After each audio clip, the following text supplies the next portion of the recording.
Okay. So he back. This latest episode of Raw was so okay. I'm getting ahead of myself. Calm down, Nitro. It was a great episode of Raw. All of it was good, but some parts were better. Let's get to the low parts first. Brie Bella and Paige defeating Raquel and Roxanne because Liv wants to overdo her job and provide the distraction, and the ref had to boot her out of the match. And while that was happening, I believe Paige did the no. Brie did the wrap up and got the pin. 1, 2, 3. And I don't know what to tell you. Sometimes, Liv, you overdo your job. And now that I think about it, we still don't have the answers from Roxanne, because Finn Balor and JD had a street fight. It was so dang good. Man, JD put on a show. He did. He put up a great fight, but Finn Balor is just elite level with. Now, if you would go back, I wish you would. If JD would go back to sinister, dangerous NXT level JD, like the more you beat him up, the more dangerous he gets, JD. If you go back to that JD, now we probably got a problem. Now you can probably be on Finn Balor's level, but that JD didn't show up. So now we have JD, and as talented as he is, and with Dom's help, he still lost the street fight to Finn Balor. And if it really gets down to it, I was still wondering what's Roxanne gonna do? Whose side is she gonna take? Cause we still got questions to ask as to where Roxanne's allegiance lies. I don't know. But yeah, Paige and Brie won their match. Finn won his match, and then we got to the last match of the night. It's really complicated with the Vision and Seth Rollins, because so many people hate Seth Rollins, but Montez's partner, he got a little tiny sliver bit of a soft spot for Seth because ain't nobody in his corner. So when Seth has to take on the Vision, Austin Theory and Logan Paul, he manages to outsmart both of them and beat Austin Theory. But then the numbers game get caught up with him, and Logan and Austin jump him. Then Montez's partner comes in and he helps out, but the numbers game gets on him too. And now, despite what he said earlier in the show that he's not going to get involved with Seth Rollins, his partner was getting jumped.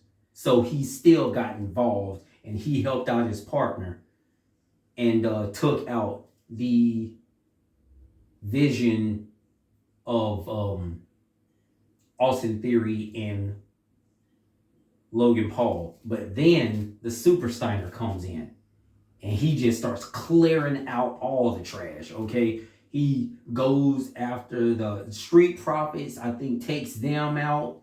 He goes after Seth Rollins, and man, he was about to end that dude's career. He got, well, first he speared him, and then the numbers game came in again for Seth Rollins. They had him stretched over the steel tables, and the Super Steiner had the other steel table. He was about to end the career, boy, because Seth Rollins earlier on said, "Can you be a man? Stand on your own 2 feet, face me by yourself." And that didn't go so well with him.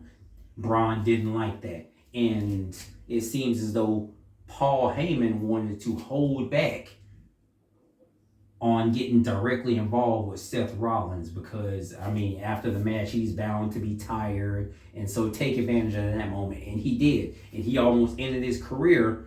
But, everybody got involved. And that was the end of that. That was the end of the episode. But he still got his licks in on Seth Rollins.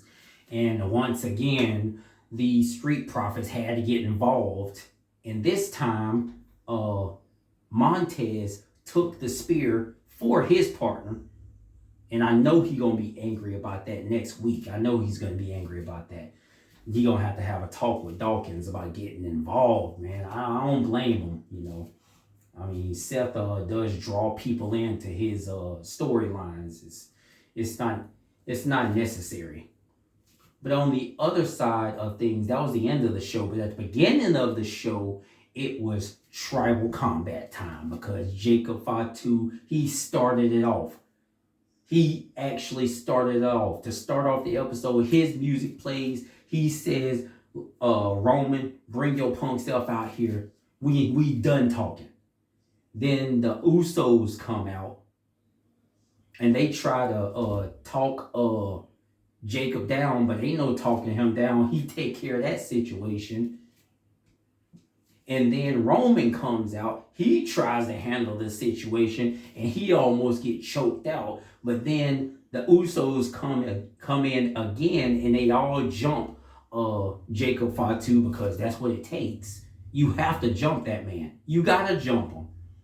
You have to jump Jacob. And they did. It was Super Kick City, Super Punch City, Superman Punch City. They tied him up in the rope so he ain't got nowhere to go. And then they did repeated super kicks to his face. And Roman did repeated Superman punches to his face because it was hard to keep him down. Even after all of those multiple super kicks and multiple Superman punches, he kept getting back up. And so they had to jump him. But when they were leaving, Jacob gets up again and he says, I believe maybe it's going to be Clash in Paris, Tribal Combat. He issued Tribal Combat challenge to Roman and Roman accepted. I hope you got the Usos by your side because you're going to need them. You're not doing this by yourself. You're not doing this by yourself. Jacob too dangerous, and he want it too bad. He's too hungry for that belt. You ain't gonna do it by yourself. But the big news of the night is the Obafemi challenge. While he was still doing his stances and wowing the crowd, Brock Lesnar comes back and hits him with multiple F5s because you gotta hit him with multiple F5s. Brock found that out because he kept getting up. Like Jacob, Obafemi kept getting hit with the F5, but he kept getting up.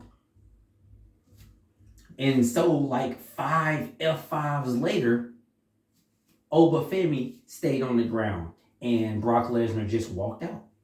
But hey, we thought he was gone.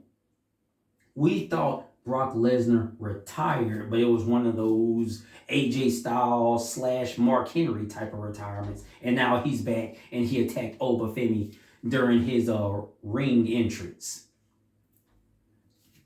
But he already signed a contract for, I believe, Clash in Paris, and it's going to be the rematch between Obafemi and Brock Lesnar. And this time is probably going to be war.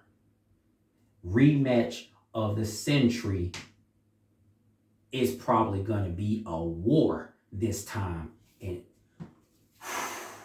I think Brock really wants it this time. I think he's laser focused on Obafemi. He's not taking this as a joke. He's taking you serious this time. And he going to be ready. Oba, he stays ready. So this time it's going to be a battle. It's going to be Godzilla versus King Kong, man. It's going to be Godzilla. Matter of fact, it's going to be Godzilla versus Ghidorah. Okay? It's going to be two monsters clashing in Paris, apparently. But rematch of the century, this episode was dang good. The Beast is back. The Beast is back, and once again, he has his eyes set on the ruler. I hope the ruler's ready. I believe he is. He was ready last time. Is the Beast ready? He seems to think so, but this was a good episode. This was a great episode. This was great. The Beast is back. Can't wait to see next week.